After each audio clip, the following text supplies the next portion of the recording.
चाहे कितनी भी नाराजगी हो जाए, इन चार लोगों से कभी झूठ नहीं बोलना चाहिए। वे चार लोग कौन हैं जिनसे हमें कभी झूठ नहीं बोलना चाहिए, ना कोई बात छुपानी चाहिए। दोस्तों, आज की कहानी आपके लिए बहुत अच्छी जानकारी देकर जाएगी। आपसे निवेदन है कि इस कहानी में बने रहें वीडियो की समाप्ति तक। किसी गांव में नरोत्तम नाम का एक किसान रहता था। नरोत्तम की स्थिति कुछ ज्यादा ठीक नहीं थी। नरोत्तम का एक बड़ा भाई था गिरजाशंकर, जो खूब पैसे वाला था। गिरजाशंकर अपने परिवार के साथ एक दूसरे कस्बे में रहता था और छोटा भाई नरोत्तम गांव में रहकर खेती बाड़ी करके अपने परिवार को पाल रहा था। एक बार जब बारिश का मौसम आ गया तो नरोत्तम के आगे खेतों की जुताई और बुआई के लिए बीज का संकट आ गया। सोचने लगा, ना तो हमारे पास बोने के लिए बीज है, न खेत जोतने के लिए बैल है, इन सब का मैं कहां से इंतजाम करूं। उसने ये बात अपनी पत्नी को बताई तो पत्नी ने सुझाव दिया कि एक काम करो, बीज और बैलों का बंदोबस्त यदि नहीं हो पा रहा है तो तुम अपने बड़े भाई के पास चले जाओ और उन्हें अपनी समस्या बताना। मुझे उम्मीद है कि वे आपको निराश नहीं करेंगे। बीज और बैलों की व्यवस्था वे जरूर कर देंगे। और हाँ, हमारे पास खाने के लिए भी अनाज थोड़ा रह गया है, एक बोरी अनाज भी उनके पास से लेते आना। जब हमारी फसल कट जाएगी तो हम उनका अनाज लौटा देंगे। पत्नी का सुझाव नरोत्तम को ठीक जचा। नरोत्तम अगले दिन अपने भाई के घर चला गया। गिरजाशंकर उस समय घर पर नहीं था। घर पर उस समय उसकी पत्नी मौजूद थी। नरोत्तम ने अपनी भाभी के पैर छुए और हालचाल पूछा। उसके बाद अपने भैया के बारे में पूछा कि वे इस समय कहाँ हैं, घर पर तो दिखाई नहीं दे रहे हैं। नरोत्तम की भाभी बड़ी ही चालाक और कुटिल स्त्री थी। वो जानती थी कि नरोत्तम के घर की हालत ठीक नहीं है, इसलिए जरूर कुछ मांगने आया होगा। इसीलिए ये अपने भाई को पूछ रहा है। भाभी को खामोश खड़ा सोचते देखकर नरोत्तम ने फिर से पूछा, भाभी बताओ ना, भैया कहाँ गए हैं? मेरा उनसे मिलना बहुत जरूरी है। नरोत्तम के मुख से बार बार भैया का नाम पूछते देखकर भाभी का विश्वास और भी ज्यादा गहरा हो गया कि अब तो ये पक्का जरूर उनसे कुछ मांगने आया है।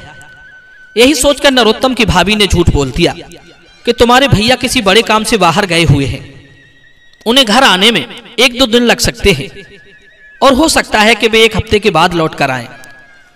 यह सुनकर नरोत्तम निराश हो गया। सोचने लगा, कहीं मैं मांगने आया हूं, भाभी इसीलिए तो झूठ नहीं बोल रही है। हो सकता है भैया सच में बाहर गए हो। चलो कोई बात नहीं, जब वे लौट आएंगे तो मैं उनसे अगले हफ्ते मिल लूंगा।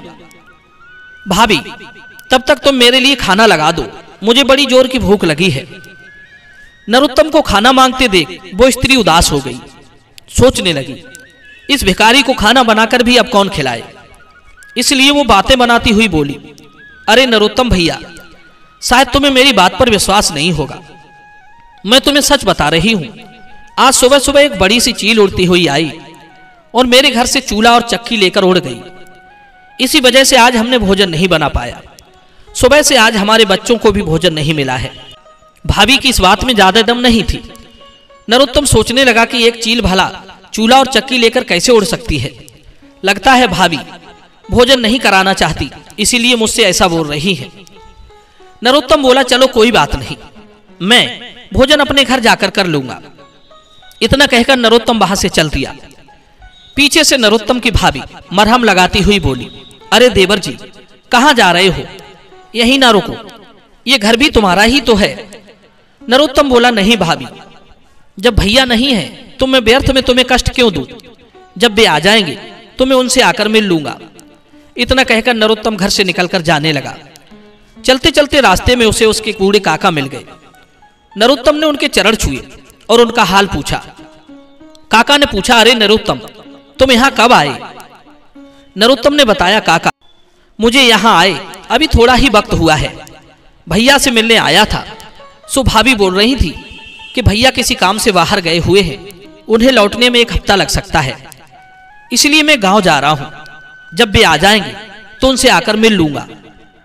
बूढ़े काका बोले, बेटा ये तुमसे किसने कह दिया कि गिरजाशंकर बाहर गया हुआ है? वो तो इस समय अपना खेत जोत रहा है, मैं अभी अभी उसी के पास से आ रहा हूं। यह सुनकर नरोत्तम को कुछ उम्मीद जगी। वो पूछने लगा कि काका, क्या सच में मेरा भाई खेत पर है?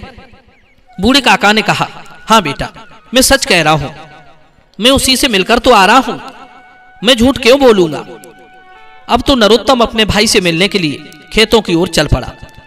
सोचता जा रहा था कि भाभी ने तो मुझसे झूठ बोल दिया, लेकिन मुझे विश्वास है कि बड़े भैया से मिलकर मेरा काम बन जाएगा, वो मुझे निराश नहीं करेंगे। इस प्रकार नरोत्तम अपने भाई गिरजाशंकर के पास खेत पर पहुंच गया। दोनों भाइयों ने जब एक दूसरे को देखा तो खुशी से उछल पड़े। दोनों ने एक दूसरे को गले लगाया, हालचाल पूछे। गिरजाशंकर पूछने लगा, अरे नरोत्तम, क्या तुम सीधे मेरे ही पास आए हो या घर पर भी घूम कर आ रहे हो? नरोत्तम ने जवाब दिया, भैया, मैं पहले घर पर गया था, भाभी और बच्चों से मिला। गिरजाशंकर ने कहा, तब तो तुम्हारी भाभी ने तुम्हें भोजन कराकर ही भेजा होगा, सच सच बताओ, क्या तुमने भोजन किया? तब नरोत्तम बोला, नहीं भैया, पहले तो मैंने भाभी से आपके बारे में पूछा तो वो कह रही थी कि आप कहीं बाहर गए हुए हैं, 1 हफ्ते के बाद लौटेंगे। फिर मैंने उनसे भोजन मांगा तो भाभी बोल रही थी, एक बड़ी सी चील आई और चूल्हा और चक्की लेकर आकाश में उड़ गई। बोल रही थी कि सुबह से हमने और बच्चों ने भोजन नहीं किया है। फिर तो मैं गांव ही लौटा जा रहा था, रास्ते में एक बूढ़े काका ने मुझे बताया कि आप बाहर नहीं गए हो बल्कि खेत जोत रहे हो। फिर क्या, मैं आपसे मिलने के लिए चला आया। अपनी पत्नी की ये दुष्टता सुनकर गिरजाशंकर का खून खौल गया। कहने लगा, भाई, तुम्हारी भाभी बहुत मक्कार है, उसे तुम्हारे साथ ऐसा नहीं करना चाहिए था। खैर, मैं उसे देख लूंगा, तुम मेरे साथ अभी घर चलो। नरोत्तम कहने लगा, भैया, मेरे लिए तुम भाभी से मत झगड़ना, मैं तुम्हारे पास बीज और बैल मांगने आया था। मैंने सोचा बारिश होने वाली है, मेरे पास खेत बोने के लिए बीज और जुताई का कोई साधन नहीं है, मुझे बीज और बैल और 1 बोरी खाने के लिए अनाज दे दो, फसल पकने पर मैं तुम्हें लौटा दूंगा। गिरजाशंकर बोला, भाई, तुम चिंता ना करो, मैं सारी व्यवस्था कर दूंगा और अपनी स्त्री को भी ऐसा सबक सिखाऊंगा कि वो जिंदगी भर उसे याद रखेगी। गिरजाशंकर बोला, भाई, तुम यहीं ठहरो, मैं सारी चीजों का प्रबंध करके लाता हूं। यदि तुम्हारी भाभी के सामने मैं तुम्हें सारी चीजें दूंगा तो वो मुझे तुम्हें देने से रोकेगी, घर में हंगामा खड़ा करेगी, मरने मारने पर उतारू हो जाएगी। इसलिए ऐसा करता हूं कि काम भी बन जाए और झगड़ा भी ना हो। नरोत्तम को समझाकर गिरजाशंकर अपने घर चला गया और दुखी सा चेहरा लेकर पत्नी के सामने पहुंचा। इधर पत्नी ने देखा कि पति का चेहरा उदास है तो पूछने लगी, अजी क्या बात है, आज तुम दुखी कैसे लग रहे हो?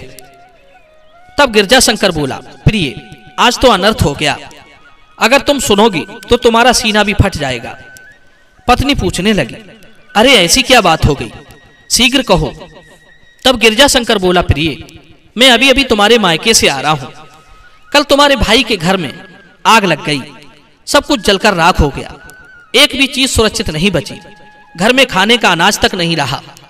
कल तो गांव वालों ने भोजन पहुंचा दिया, अब कौन कब तक मदद करेगा? भाई के घर में आग लगने की बात सुनकर पत्नी व्याकुल हो उठी। वो एकदम से रोने चिल्लाने लगी कि हाय, ये क्या हो गया, मेरा भाई बर्बाद हो गया, भगवान को भी मेरे ही भाई का घर जलाने को मिला, पता नहीं बच्चों ने कल से कुछ खाया होगा कि नहीं। गिरजाशंकर बोला, अरे भाग्यवान, इतना क्यों रो चिल्ला रही हो? अब तुम्हारे रोने चिल्लाने से जली हुई चीजें वापस नहीं आ जाएंगी, अब तो उसकी मदद करने के बारे में सोचो।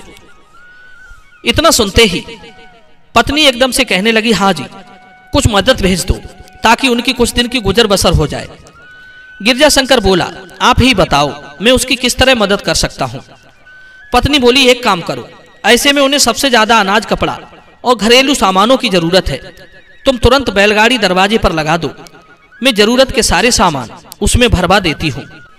गिरजाशंकर ने तुरंत बैलगाड़ी द्वार पर लगा दी।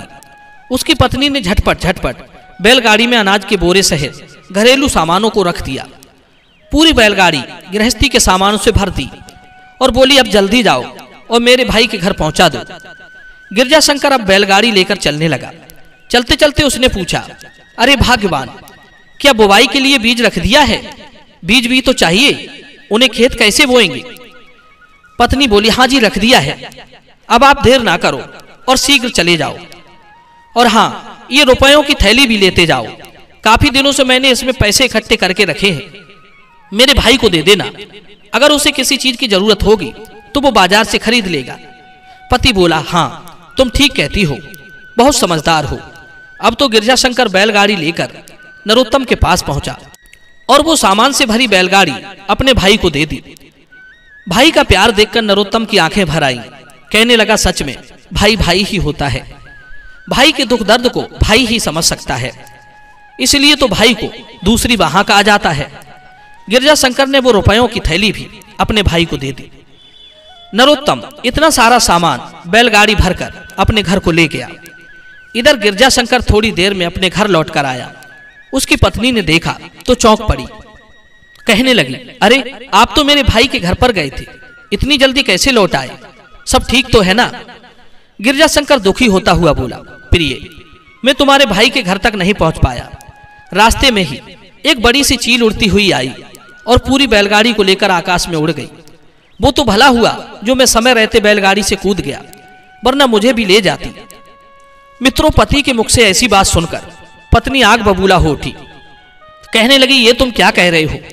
भला चील बैलगाड़ी को लेकर कैसे उड़ सकती है? गिरजाशंकर कहने लगा, ये बताओ, अगर चील चक्की और चूल्हा लेकर उड़ सकती है तो बैलगाड़ी लेकर क्यों नहीं उड़ सकती? दर्शक बंधुओं, इतना सुनते ही पत्नी का मुंह लटक गया। उसे अपनी गलती समझ में आ गई। वो समझ चुकी थी कि मेरे पति ने सामान से भरी बैलगाड़ी अपने भाई को ले जाकर दे दी है। उसके सीने पर सांप लौटने लगा। गिरजाशंकर बोला, प्रिय, आग तुम्हारे भाई के घर में नहीं लगी। मेरा भाई गरीबी की आग से जूझ रहा था। दुख तो दुख है, चाहे वो तुम्हारे भाई का हो या मेरे भाई का। हमें किसी के साथ ऐसा व्यवहार नहीं करना चाहिए। बुरे वक्त में अपने ही तो साथ देते हैं। तुमने मेरे भाई से झूठ बोला कि मैं बाहर गया हूं, और तो और उसे भोजन तक की नहीं पूछी, बहाना बना दिया। ये कहां तक ठीक था? कहते हैं इतनी अशिष्टता नहीं करनी चाहिए कि अपने ही अपने से दूर हो जाए, चाहे कितनी भी दुश्मनी हो जाए। इन 4 लोगों से कभी झूठ नहीं बोलना चाहिए। नंबर 1 वैद्य, नंबर 2 गुरु, नंबर 3 वकील, नंबर 4 अपने सगे भाई बंधुओं से। वैद्य हकीम डॉक्टर से झूठ बोलोगे तो शारीरिक समस्याएं कभी पीछा नहीं छोड़ेंगी। वो आपकी बीमारी के हिसाब से उपचार कर ही नहीं पाएगा। नंबर 2 गुरु से झूठ बोलोगे तो आपका नैतिक पतन हो जाएगा। नंबर 3 वकील से झूठ बोलोगे तो आपको ठीक ठीक इंसाफ नहीं मिल पाएगा। अपनों से झूठ बोलोगे तो विपत्ति में आपके साथ कोई खड़ा नहीं रहेगा। कहते हैं एक बार को यदि अपनों से नाराजगी हो भी जाए, लड़ाई झगड़ा हो भी जाए, और आपने उनसे कभी झूठ नहीं बोला है, तो वे मुश्किल वक्त में आपके साथ खड़े जरूर होंगे। अपना अपना ही होता है।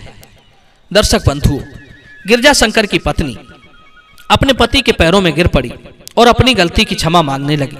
कहने लगी, अब मैं तुम्हारे भाई के साथ कभी भेदभाव नहीं करूंगी। दर्शक बंधुओं, इस प्रकार गिरजाशंकर बड़े आनंद के साथ रहने लगा। दोस्तों, ये कहानी आपको कैसी लगी? कमेंट सेक्शन में अपनी राय जरूर देना। तो चलिए मिलते हैं आपसे अगली वीडियो में एक नई चर्चा के साथ। आप सभी का बहुत बहुत धन्यवाद। जय श्री कृष्णा।